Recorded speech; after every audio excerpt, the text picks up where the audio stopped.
they're here because this is their home. This is the scout cabin for Troop 30, and we're really glad that we can be here and meet here. Max McAdams is the leader that I've been talking with and texting, and he's going to lead us. And let me just tell you, tonight we will have a little contest for whoever can identify the most scouts in an old picture that he is going to show. We emailed it to you about 2 weeks ago. I don't know if you saw that picture, but they were hanging all over the building. And we just want to see who can identify those. These are the scouts right here. Maybe we can turn the light on. We're trying to get we get the fluorescent out. Show you about this a little bit better. It's a great picture. It was beautiful. There's actually 6 scouts in it. One here, one hiding up there. Here and here and here. Okay, does anybody have an idea? This is 1939. 1933. Oh, 1933.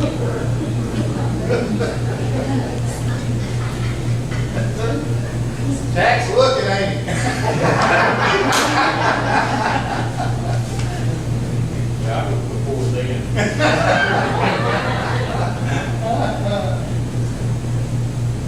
Well, I was hoping Leonard White would be here. I don't know where he is. He was in this troop a long time ago, he told me. Now, Billy Brown, he's gonna try to make he would know. Yeah. Well, we may not have a winner.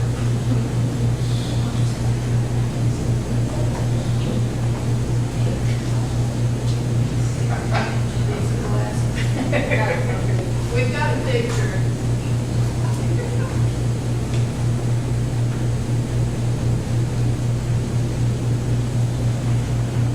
We'll just say it goes to the council.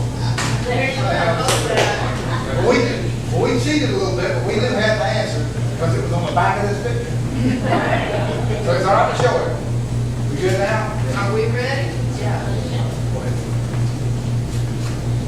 Charles Somerville, Malcolm Cooney, Davy Crockett, Melvin Cooney, Paul Thornburg, Ernest Wood. I know Paul Thornburg went on to get his eagle, and Ernest Wood did too. Melvin Cooney did. Malcolm Cooney. There's a lot of Coonies in there over the years. Charles Somerville.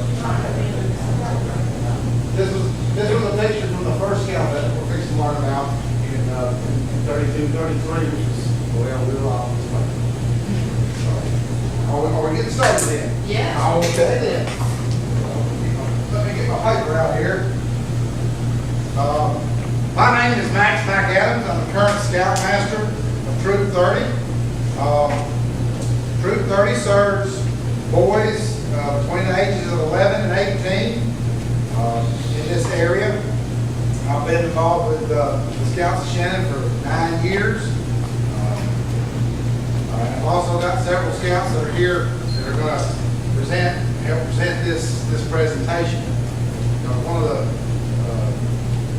original things of Boy Scouts is, as a leader, anything that a boy can do, you shouldn't do.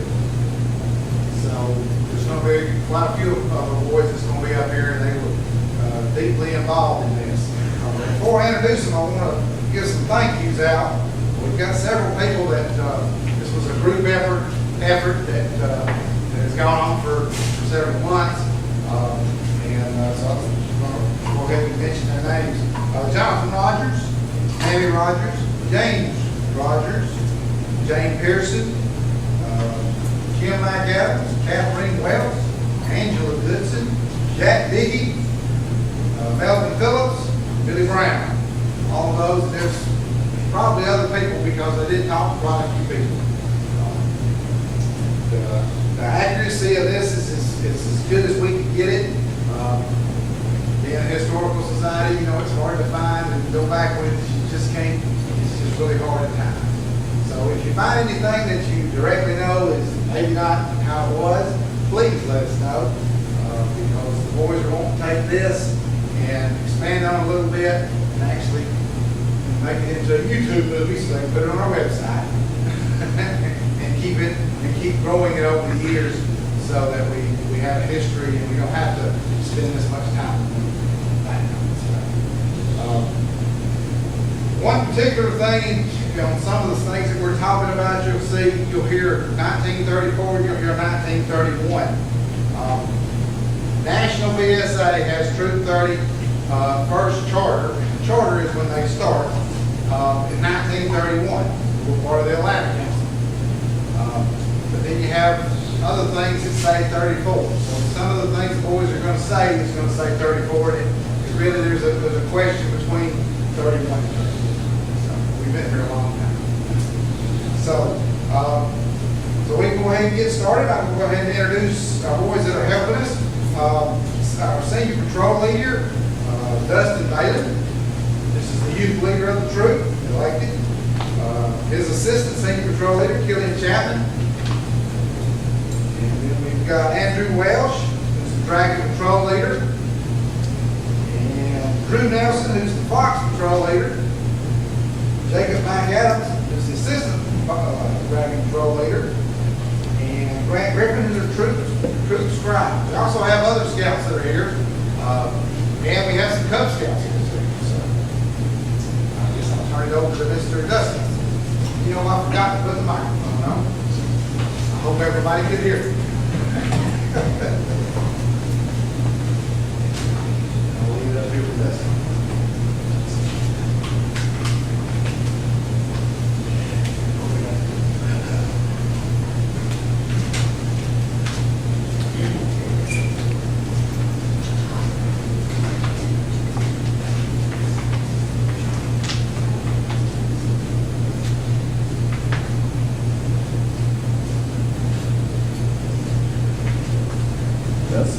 Test.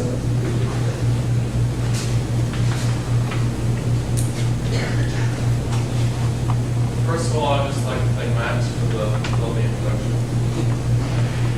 Troop 30 currently has 20 registered youth members, as well as 14 registered adult members.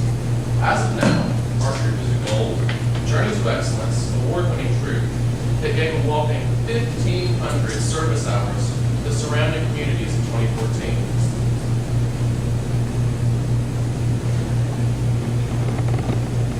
Put it up a little higher. Yeah.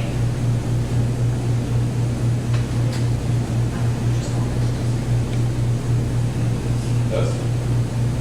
Test. Is that the?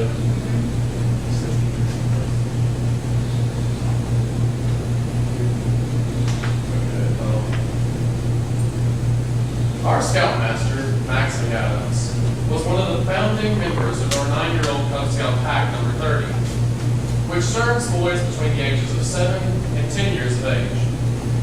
Max has been a Cub Master, pack committee chairman, troop committee chairman, and assistant Scoutmaster, and currently holds the position of activity chairman within the Northwest Georgia BSA Council.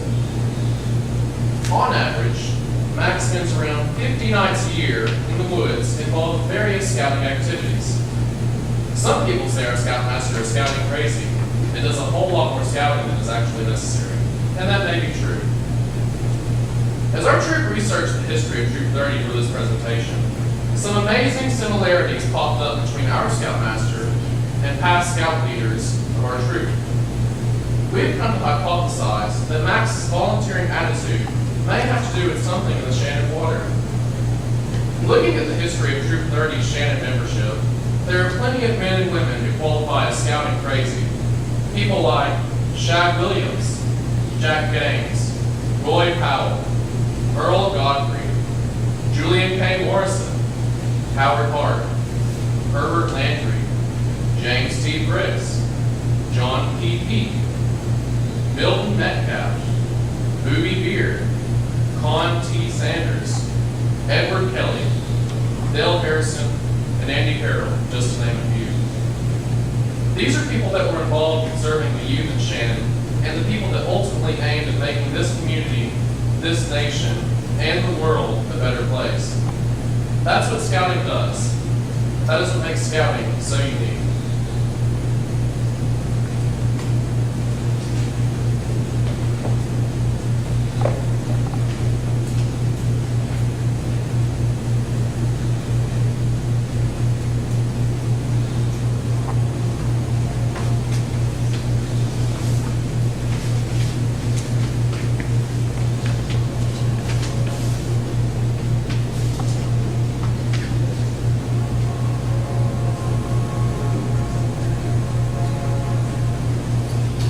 Scouting advances for faith and power.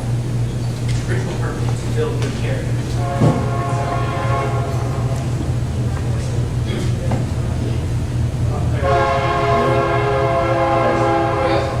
Yes, here, complain about it. Right on time. It's what's back. In 1908, faith and power started the World Scouting Movement. It was instantly a huge hit. In 12 months, there were 60,000 scouts in England. Powell had a vision of the scout outdoor activities aiming to develop character, citizenship, personal fitness qualities among those young men. This program was designed to have young men have a high degree of self-reliance, discipline, courage, helpfulness, integrity, sportsmanship, and resourcefulness. Scouts should be helpful in understanding their society, heritage, and culture. Reverent, having respect for the rights of others, and positive leader citizens, skills that every good man has. Take me 30 minutes and turn loose on the street and not play that. That's sports to do. You're in a community, and you know what happens. Surely something comes in the way. Glad or many eager voices in discussion, out of a large group will evolve to the number of smaller groups. Sorry to cause trouble, boys will be boys. Boy Scouts uses this natural influence of boys to form troops. Each boy feeling the time of what they want to do, and adults guide them without really knowing they're learning these qualities, fundamental skills. Scouting was brought to America by William D. Boyce, Chicago Public School. William Boyce, it seems, was caught in the famous London fraud in 1929. He was looking for an office in the center of town, and nearly eluded his end. Boyce stopped the young man and asked for directions. Not only did the young man tell Boyce his destination, how to get to his destination, he actually led him to make sure he verified about the flaws. Boyce, to show his attitude, offered the young man a tip, but the youth refused to accept it. When asked why, the young man told him, Boyce, he was a Boy Scout, and taking a tip would negate the deed he had just done in violating the scouting code. The youth's gesture impressed him. He would later visit Lord Baden Powell himself. Boyce was so taken back with Baden Powell and the scouting idea that back in America, he and other men interested in young youth development founded the Boy Scouts of America 4 months later in 1910. Troops such as Troop 30 began forming all over America.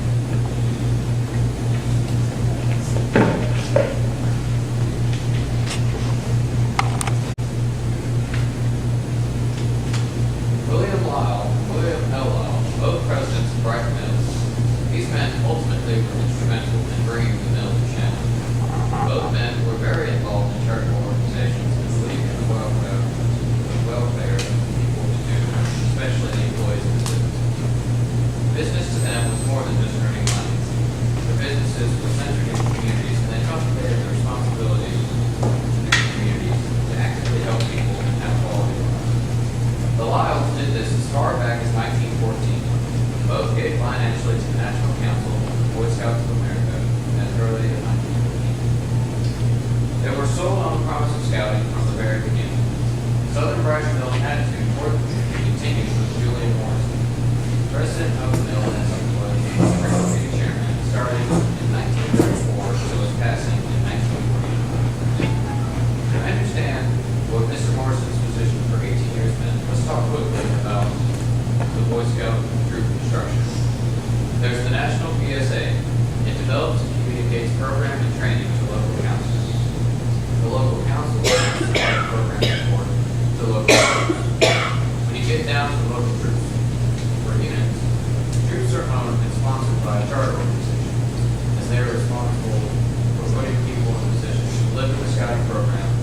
supply support, like a place to be. A troop committee takes care of troop business like appointing leaders and making sure they get trained and deliver the scouting to the boys directly. Troop committee handles advancement, money, just what troop, and the troop committee chair is pretty much the final word and driving person to make sure everything is like it's supposed to. Mr. Morrison is troop committee chair for 18 years.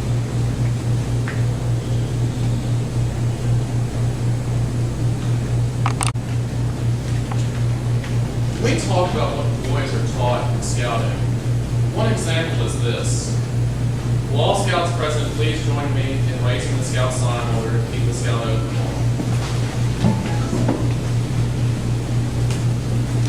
On my honor, I will do my best to do my duty to God and my country, to obey the Scout law, to help the people at all times, to keep myself physically strong, mentally awake, and morally straight.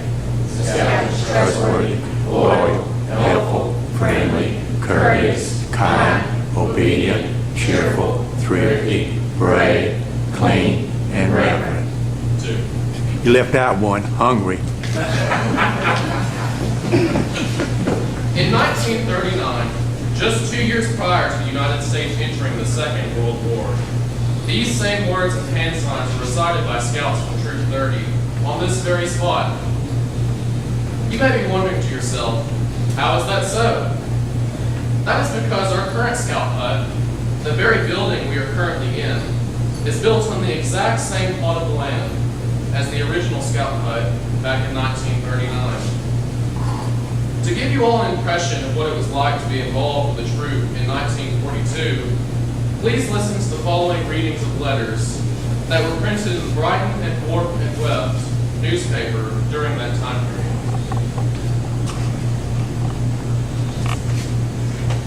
Friends, the Scoutmaster's job is filled with pride and pleasure, and seeing a long and hard job slowly being accomplished. That job is to make the boy a better man, to do something to prepare him for manhood on the brink of which he now stands. My message is to you is asking for help. Take an interest in what your boy is doing in scouting. Take his scouting as seriously as he does, and you'll find that scouting is helping him just as much as reading, writing, and arithmetic. Find out where he stands in rank, and then find out what knowledge he can gain as he encourages to tackle so many jobs it seems they wouldn't do. Help him all you can, and in so you will not only become him, but the Scoutmaster who is doing his best for your boy. You will also be educating him how to take care of himself when time comes. Boys overseas are today appreciating scouting. They know how to build a fire without matches and lost and jokes. They know how to find food in the forest. They know how to purify and see poison. They know how to help themselves in their clothing with first aid. They know how to signal with their shirts off their backs if necessary, or with smoke, or with flashlight or mirror. They know which animals and reptiles are dangerous, and how to fight them if necessary. They know how to save their lives and that of their buddies in the way. They know how to find the directions by starting from lost. They know hundreds of other things came to scouting. To say them all will take hours. Therefore, suffice to say, they know how to take care of themselves.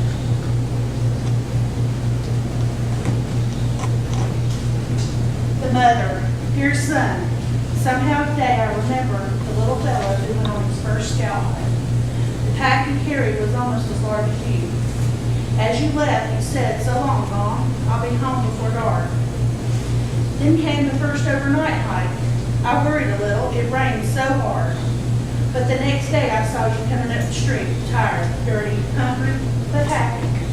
You said, "Hi, Mom. Boy, I'm hungry. We ate all our food. Next time I'll have to take more." Up the ladder to the aim of all scouts, Eagle. How proud you were to wear the badge. How humbly I wore the one you pinned on my coat. In my heart, I thank scouting for all it's done for you. Then this morning, you started on another hike. Again, you said, "So long, Mom, I'll be seeing you." Again, I watched you starting off with confidence and pride, and without fear because you were doing your duty to God and your country. You cannot wear your Eagle badge on your uniform, but you can wear it in your heart because it has came a part of you, your mom. Scout, dear Scoutmaster, thanks for your letter, which has been chasing me all around the globe. Today you mailed about was transferred from the fishing detail in the South Atlantic to a land-based fighter squadron in the Southwest Pacific. So you can see that I've been doing a little jumping around myself these last 2 months. After flying patrol bombers for so long, it was a welcome change to have been picked for this new job. Thanks for the news. I've lost touch with nearly all the old gang, but I hope we can all get together again after this war is won. The training which you gave me as a scout is proving invaluable because of the way we have to live in a couple of instances. My scouting experiences have saved my life. I'm sure that thousands of fellows have thanked God for the knowledge of nature, camping, first aid, swimming, and that horse sense of good group leadership that they have picked up in scouting. Best of luck to you in your work with the boys in Troop 30. One of the scouts from Troop 30, John.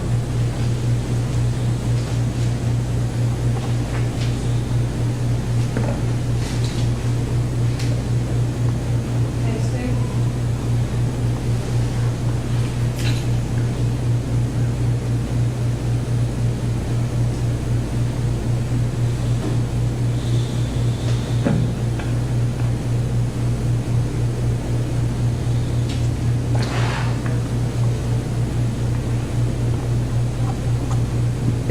I am now going to speak on the history of the Shannon Scout Clubs of the past.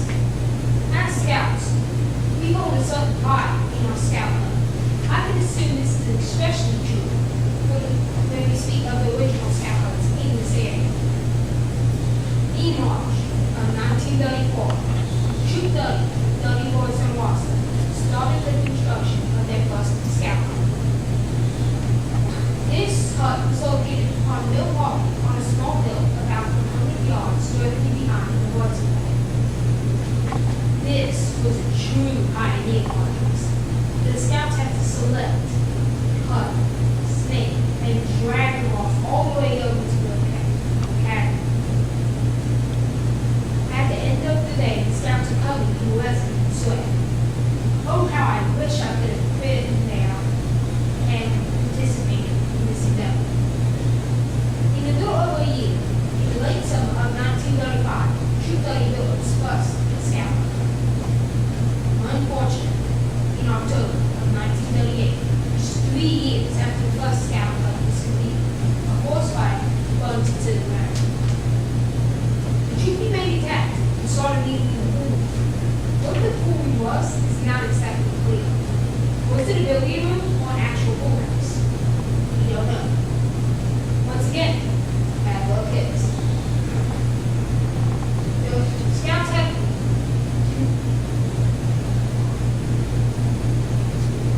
couldn't be in the pool anymore because a fire gone to school, so classes had to be held there. In August of 1939, a new scout hut started. This time, Mr. Morris moved the scout hut to its current location so it could be better watched. The Mill Employees Association helped raise funds and donated the labor to help with the building of the scout hut. In 1939, Jack Williams contacted the Farnham Italian Masons in the Siskiyous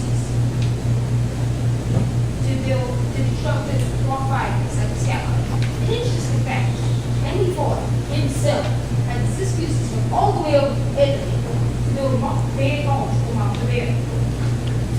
The Siskiyous graciously agreed to build fighters for $18, which nowadays would be around $300. Later, the Siskiyous came back to extend the top of the fireplace for a better drag. This scout hut must have been a place to behold. It had a large measuring 24 by 38, a 10 by 10 kitchen with cabinets and a sink, and 2 restrooms with running water. The largest to construct the cabin were treated with preservatives to keep insects away. The rafters and the ceiling were run with a blowtorch to bring out the the wood. A chandelier made from an old rifle wheel with 4 and 1/7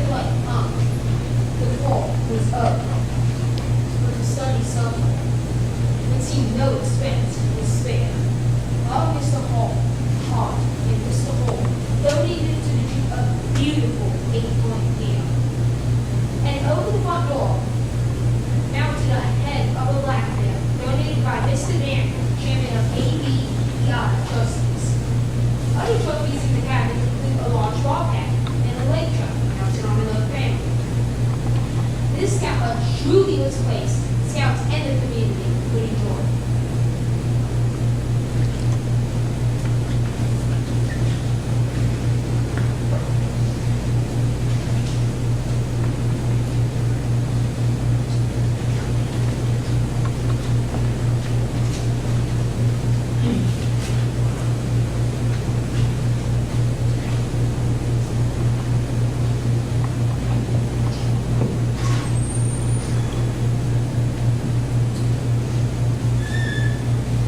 In 1946, the mill built the World War II memorial. This memorial stands across the way, and Troop 30 had assisted in laying the wreath for many years, traditionally with one Boy Scout and one Girl Scout. Eagle Scout Jack Gaines was the first Boy Scout, along with Coro Powell's Girl Scout sister, Louise Powell, that laid the wreath. An interesting fact about Jack Gaines was, at his Eagle pinning ceremony, he was pinned by Admiral Byrd. For many years, the Scouts of Troop 30 would take rotations of raising and lowering the flag every day. General Billy Brown remembers the raising and lowering of the flag was considered an important duty that was proudly done every day. Currently, Troop 30 is in attendance at the Memorial Day ceremonies each year and assists in the memorial each spring. In the late 1960s, the park was given to Floyd County by the mill, while at the same time Lindale Park was also given to the county for Lindale. This land donation started the Rome Floyd Parks and Recreation Authority. As the Parks and Recreation Authority began, they put together a long-term strategy. Each new park, one of the disadvantages of being an organization from all over the county is a slight disconnection with individual communities, and the Shannon Park was no exception. Keeping the Scout Hut in existence was not in the plan. At that time, it was a cabin that was 31 years old with stuffed animals, flags, and all sorts of displays built by Scouts. To some people without the connection to history, welcome to the cabin was something that needed to be updated or completely erased. In 1971, Dale Harrison, soon to be Scoutmaster of Troop 30 for 20 years, told Roy Powell, a former Troop 30 Scout, told him the county was there with dump trucks and big equipment to tear down and haul off the Scout camp. Roy called his well-known nurse wife, Mildred, and informed her on what was happening at the Scout camp. Both Roy and Mildred were personal friends of Ann Regis, who was the first woman to serve on the Floyd County Commission. When Ann Regis found out what was happening, she immediately made some calls to the right people and stopped destruction of the Shannon Scout.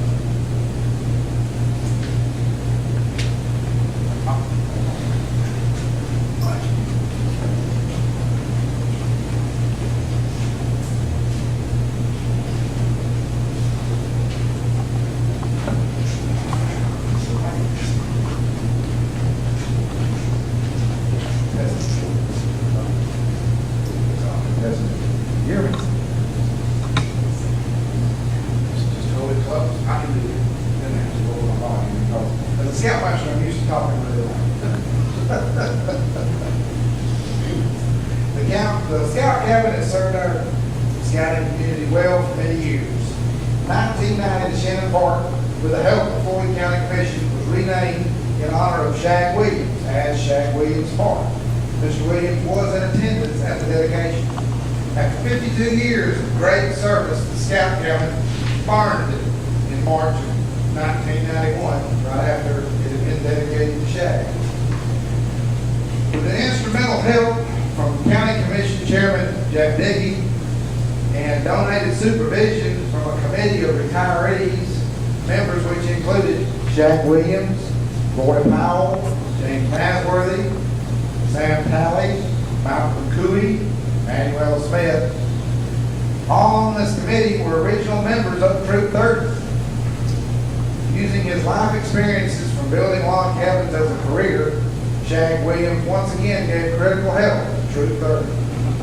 Under the supervision of this committee of retirees, cypress logs from Florida was used, ensuring an extremely long-lasting structure. Funds for the rebuilding of the Scout Hut came from the insurance off the earlier cabin that had burned, while labor came was one of the bridge crews of the Floyd County Public Works Department. I think that might have something to do with that too. As with the previous scout cabins, it was a beautiful, useful building. In 2007, Cub Scout Pack 30 joined at the scout cabin. It was started and chartered by the Shannon Sportsman's Club. Pack found a place as other scouting units have in Shannon Creek. The pack serves boys between the ages of 7 and 11. Many of the Boy Scouts in today's troop were members of Pack 30. We currently have about 20 members. In 2008, a special purpose local option sales tax, or SPLOSH, was collected. Part of the proceeds went to build the addition building over here and the remodeling of this particular squad. Once construction started, the troop and pack had to leave for almost 2 years as the addition and remodeling was done. That was tough. Because at that time, we had about 32 kids between the pack and the troop. And nowhere to didn't get much of a warning, but the community stepped up in several places, allowed us to meet, very gracious, and for both the pack and the troop. Those places included the Shannon United Methodist Church, Shannon First Baptist, Oak Grove Baptist, and the Shannon Masons Lodge. I racked my brain and I forgot everybody, I'm sorry. But we jumped around quite a bit. But after about 20 months, they opened it back up and we were back in. In 2010, the new and improved Scout Hut community building was complete. The troop and pack had an awesome place to be once again. The pack meets on Monday nights, and the troop meets on Thursday nights. Where a lot of the information in this presentation pertain directly to Troop 30.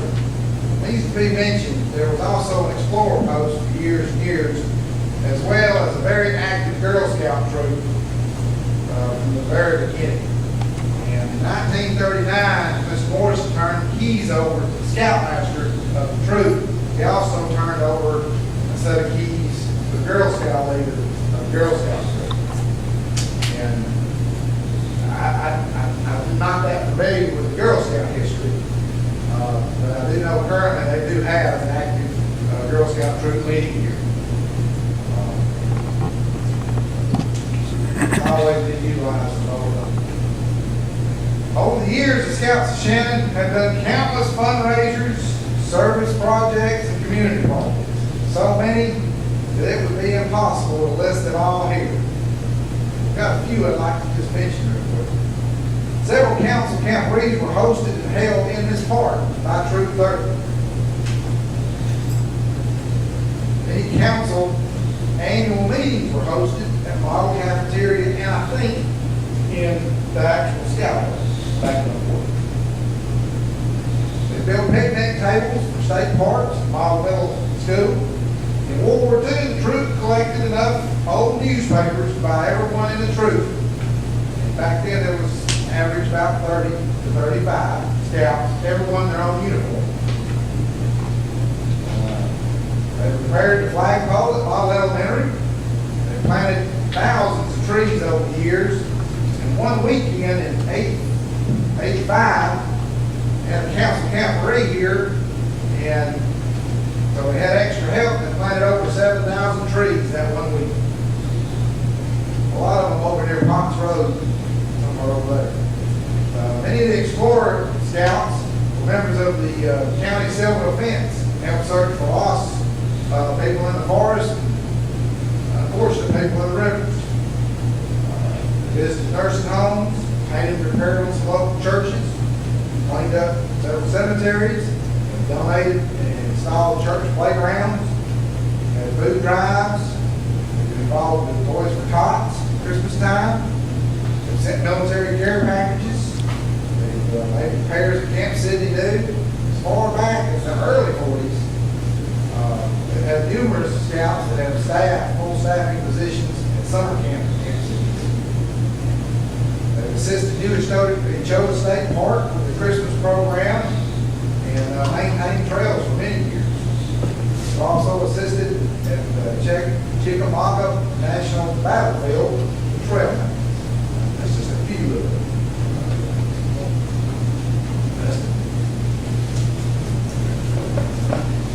Leave it on.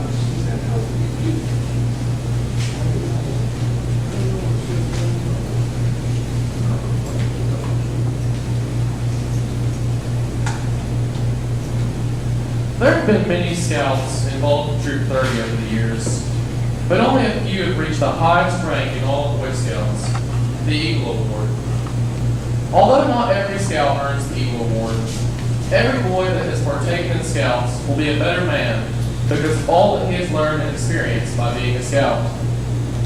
In honor of all the Eagle Scouts from Troop 30, we would like to announce their names as well as the year that they earned their Eagle rank.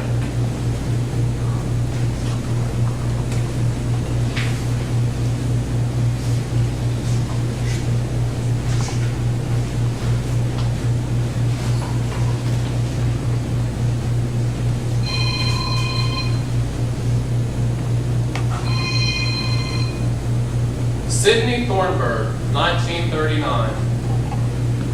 Joseph Donahue, 1939. Jack Davis, 1945. Tommy Davis, 1947. Donald Carney, 1950. Chris Evans, 1950. Thomas Fulton, 1951. Wayne Edwards, 1950. Cecil Carney, 1955. Cecil Jackson, 1957. Don Cole, 1958. Truman Morris, 1958. Melvin Phillips, 1958. Richard Kennerly, 1962. Robert Bramley, 1962. Dave Becker, 1962. Bobby Baird, 1963. Randall Selman, 1963. Ronald Evans, 1964. Michael Leonard, 1960. Donald Schleicher, 1982. Donald Jones, 1986. Andy Carroll, 1987.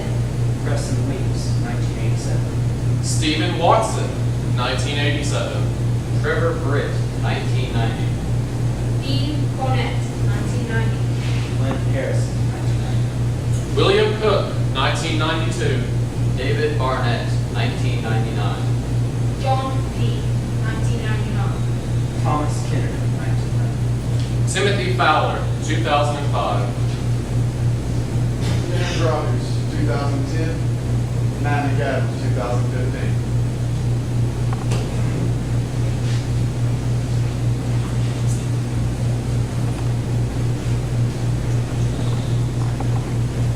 Troop 30's legacy has been serving both the youth and the community of Shannon for 84 years. With the addition of a strong Cub Scout pack and great adult leaders active in both the pack and the troop, we are greatly looking forward to the next 84 years of building good men in Troop 30. Thank you. One quick thing also, Everett, Douglas Everett, he's also an Eagle in Troop 30. We've got his uniform over here.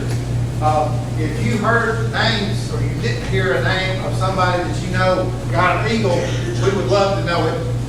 That is not a definitive list. We think we're missing someone, we just don't know who it is. We've got everything that National has listed, but there are years that National doesn't necessarily get them all together, I guess. The National Eagle Association is, we can email them, and they're supposed to be getting back to us with a more definitive list. If there's anybody that you know that might have been an Eagle, or that you're for sure that were an Eagle, please let us know. And we would love to add names to that list and check in, make sure that we do have a definitive list on the phone. We also have several displays around the side here, if you'll notice. Some of them are from the Pearson family, which their youngest son, who is to be a Life Scout, Jonathan Pearson. Some of his stuff is up here, and he's transferred over from 118. He goes to modeling his brother went to Mounds, but Eagle's in 118, which is over at the Army. But there's Cub Scout stuff, Boy Scout stuff. One particular thing, this right here is a 1939 Boy Scout handbook. This is the handbook they used in this, where I'm standing, in 1939. I don't know if this particular one was here.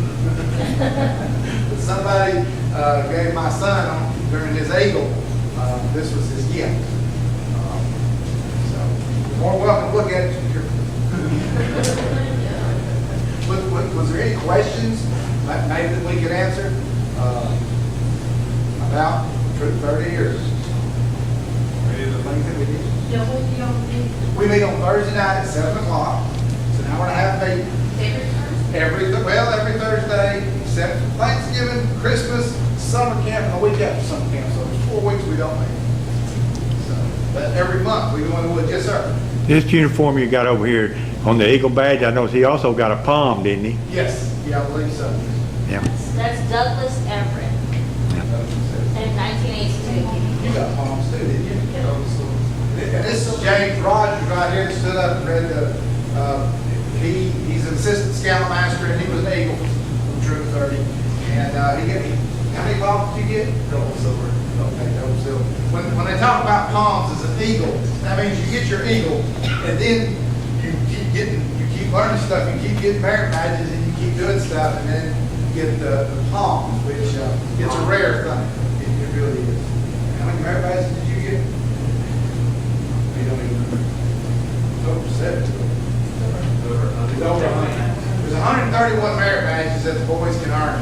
And each merit badge is set up so that they can learn about a little bit about everything.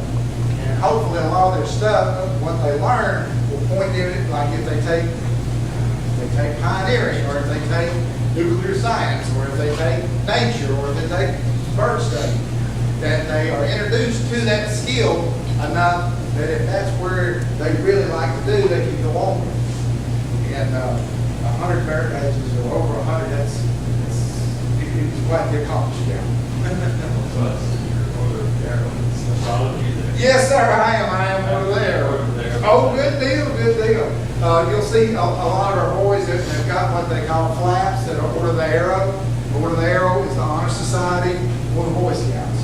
Once they achieve first class and 20 nights in the woods, and they're voted in by their troop that's living by Scout Law and Oath, then they are allowed to enter the Order of the Arrow. And then you do, not only do you do what you do in the troop service projects and stuff, but you also go outside and you help through what we call our lodge. Our lodge is people all over the council. And the Order of the Arrow is cheerful services in the side of perks and tasks. You might tell them, Obligation. you might tell them too that So any Boy Scout that you see that's got this on here, that means he's a pretty good kid. you might tell them about the three parts of the order: ordeal, brotherhood, and victory. Yes, we have, there's actually 3 parts. When they first get first class and they spend 20 nights and they get elected, they go through what they call an ordeal. Yeah. The ordeal that me and him went through was a lot different than the one nowadays. Yeah, but they go with little food, they can't speak for a weekend, and they travel around in patrols of ordeal members and they work. They work hard, when I say they eat a little bit, I'm talking like a boiled egg in the morning with water. And then they get a bologna, a peanut butter sandwich. Do And then they still make them wear the? they don't make them wear. They don't notch it anymore. Yeah, the